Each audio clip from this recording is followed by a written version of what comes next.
दुमका के circuit house में पिछड़ा वर्ग संघर्ष मोर्चा की एक बैठक हुई, जिसमें झारखंड में जातीय जनगणना के लिए झारखंड सरकार की पहल को सराहा गया और कहा गया कि झारखंड सरकार को धन्यवाद दिया जा रहा है कि वह जातीय जनगणना करा रहे हैं।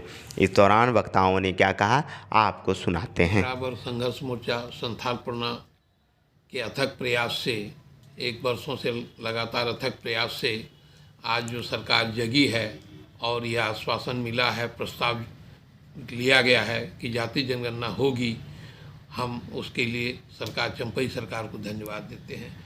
इसमें तो पहली बात है, हमारे जो झारखंड की सोरेन सरकार है, हमारे पिछड़ा वर्ग संथाल परगना ने मुद्दा उठाया जातिगत जनगणना, या हमारे ओबीसी के जो महिला या पुरुष थे जो 50 साल तक पेंशन मिलना था वो नहीं किया था, और आरक्षण के मुद्दे में तो हमारे अभी सोरेन सरकार माननीय मुख्यमंत्री चंपई सोरेन जी ने जातिगत जनगणना की जो फाइल बढ़ाए हैं, इसके लिए हमारे पिछड़ा वर्ग संघर्ष मोर्चा उन सरकार को बहुत बहुत धन्यवाद देना चाह रहे हैं, या धन्यवाद दे रहे हैं।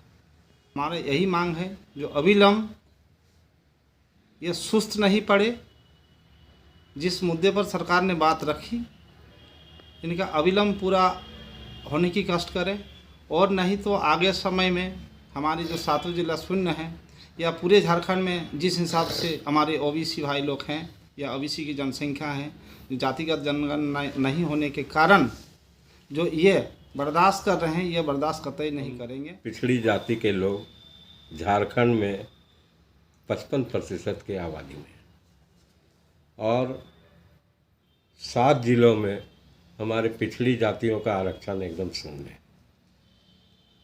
हम तमाम पिछड़े जाति के लोग एकजुट होकर अपना आंदोलन शुरू किए और सरकार के खिलाफ हम लोग काम कर रहे हैं।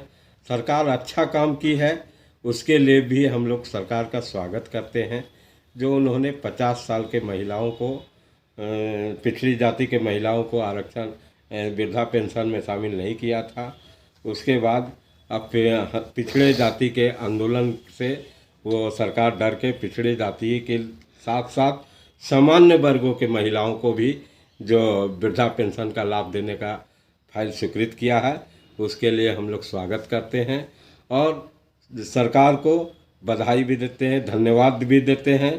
साथ ही जो पिछड़ी जाति का यहाँ पर फाइल जो बढ़ रहा है, उसमें हम लोगों को कहना यही है कि नगर का जो चुनाव हो वो पिछड़ी जाति का आरक्षण को तय करते हुए ही चुनाव को करें। देखिए, झारखंड गठन के पूर्व अखंड बिहार में पिछड़ों को हम लोगों को 27% आरक्षण मिलता था, लेकिन झारखंड गठन के बाद से ही जो पहली सरकार बनी उसके बाद हम लोग का आरक्षण यहाँ दुमका जिला में शून्य कर दिया गया है। स्टेट लेवल पर 14% दिया गया है, लेकिन दुमका सहित 7 ऐसे ज़िले हैं जहाँ आरक्षण को शून्य कर दिया गया है। आज पूर्व की जो हेमंत सोरेन सरकार थी उसने चर्चा उठाई थी कि जातिगत जनगणना हम कराएंगे, लेकिन कौन विभाग कराया ये तय नहीं कर पाए थे उस समय। आज जो वर्तमान चंपई सोरेन की जो सरकार है, इन्होंने कल घोषणा कर दिया कि जातीय जनगणना होगी, उन्होंने स्वीकृति दे दी। ये कार्मिक और प्रशासनिक विभाग को ये आदेश दे दिया गया है कि वो उसका SOP तैयार करे और जल्द से जल्द झारखंड में जातिगत जनगणना की शुरुआत करे। इसके लिए पिछड़ा वर्ग संघर्ष मोर्चा संथाल परगना जो हम लोग का संगठन है, पिछले 1 साल से हम लोग संघर्षरत थे कि कैसे हम लोगों को पिछड़ों को आरक्षण मिले, कैसे जातिगत जनगणना बिहार के तर्ज पर झारखंड में भी कराई जाए। इसके लिए हम लोग लगातार प्रयासरत थे और हर एक प्रखंडों में जा के हम लोग आंदोलन कर रहे थे। इसकी निश्चित सूचना सरकार तक गई होगी। सरकार के कानों पर जब ये बात पहुंची कि पीछे गोलबंद हो रहे हैं, यूनाइट हो रहे हैं, आगे दिनों में अगर हम पिछड़ों को अधिकार और उसकी जो मांगों को पूरा नहीं करते हैं तो आने वाला जो चुनाव है विधानसभा और लोकसभा में पिछड़े अगर यूनाइट होकर अपना निर्णय लेते हैं तो निश्चित से आने वाली सरकार को निश्चित हम लोग समस्या में डाल सकते थे। इसी को देखते हुए चंपई सोरेन की सरकार ने यह निर्णय लिया कि हम लोग जातिगत जनगणना कराएंगे। इस निर्णय का पिछड़ा वर्ग संथाल परगना जो हम लोग का मोर्चा है वो हम लोग तहे दिल से उसका स्वागत करते हैं और आगे भी हम लोग, ऐसा नहीं है कि आंदोलन हम लोग का बंद हो जाएगा, नियमित रूप से हम लोग का आंदोलन जो चल रहा है और चलते रहेगा और सरकार को जहाँ प्रॉब्लम होगी, जहाँ समस्या होगी जातिगत जनगणना में, पिछड़ा वर्ग संघर्ष मोर्चा संथाल परगना सरकार को भी हम लोग सहयोग करने का काम करेंगे कि अगर कहीं जातिगत जनगणना में कोई रोड़ा कहीं होता है। पिछड़ों की आबादी 55% से ज़्यादा है और हम लोग लगता है कि इस क्षेत्र में संवैधानिक अधिकार हमें प्राप्त है या नहीं है ये पता ही नहीं चलता है। संविधान हमें जो है यह आश्वस्त करती है कि सभी समुदाय, सभी वर्गों के लोगों का समान रूप से हित साधा जाए, हित हो, लेकिन पिछड़ों के साथ जो अन्याय हुआ है वह जो है सो हम लोग बर्दाश्त से यह बाहर है। संथाल परगना में खास करके दुमका जिला जहाँ 0% आरक्षण किया गया है, जबकि यहाँ की आबादी 55% से ज़्यादा है। तो संविधान जो है यह कहता है कि जिसकी जितनी आबादी हो उस अनुरूप उनको उतना ही प्रतिनिधित्व मिलना चाहिए। हमारे यहाँ छात्र छात्राएँ, ओबीसी के छात्र छात्राएँ क्या करेंगे? उनमें एक रोष है।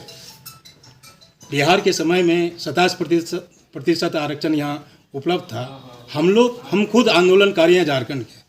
हम लोग जो है यह उम्मीद करते थे कि आने वाला भविष्य पिछड़ों का, हम लोगों का भविष्य अच्छा होगा। हमारे छात्र छात्राएँ खास करके संथाल परगना और ऐसे हमारे पूरे झारखंड के 7 जिले जहां पिछड़ों का आरक्षण शून्य कर दिया गया है, यह बिल्कुल ही असंवैधानिक है। और हम सरकार से यह मांग करेंगे कि हमारे अभी चंपई सोरेन जी की सरकार आई है, हम लोग को बहुत आशा है कि हमारी मांगों पर वह ध्यान देंगे। और जहां तक राज्यपाल महोदय ने 27% आरक्षण का जो प्रस्ताव भेजा गया है, उनसे भी हम लोग अनुरोध करेंगे कि हमारे साथ आप एक महामहिम जी हैं, हमारे साथ नाइंसाफ़ी न हो। पूरे झारखंड में आप देख रहे हैं कि 7 जिले में छात्र छात्राओं का नौकरी में या किसी भी शैक्षणिक संस्थाओं में जो है आरक्षण शून्य कर दिया गया है, उसके प्रवेश पर भी। तो इन पर ध्यान देना चाहिए, क्योंकि हमें जो है संविधान पर हमें भरोसा है और ऐसा न हो कि हमें जो है संविधान से भरोसा ही टूट जाए। पिछड़ा वर्ग संघर्ष मोर्चा संथाल परगना ने झारखंड सरकार के जातिगत जनगणना कराने की पहल को काफ़ी सराहा है और मांग की है कि इसे जल्द से जल्द कराया जाए। अब यह देखना काफ़ी दिलचस्प होगा कि जातिगत जनगणना कब तक हो पाता है।